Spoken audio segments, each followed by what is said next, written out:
Boeing shares look to open down about 1.5% this morning. Let's get to Phil LeBeau, who joins us with CEO Dave Calhoun. Hey, Phil.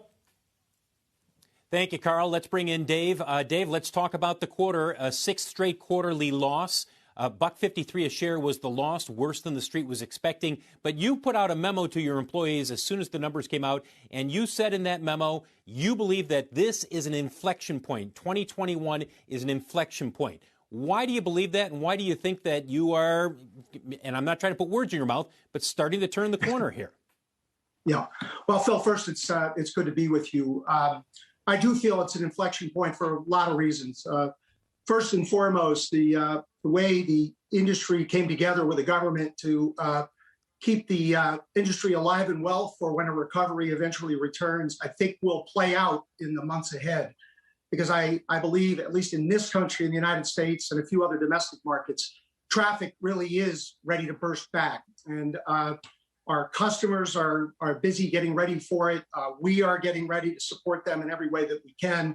And that is right in front of us. Secondly, as you may know, for the last 18 months and for the next 12 months, liquidity is the metric we care the most about, cash flow, getting back to cash flow positive.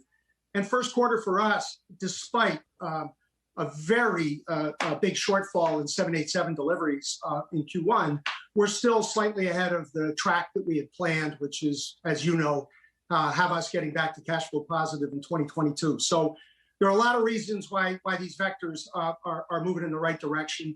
It's always slower than anyone would like, but I am very optimistic.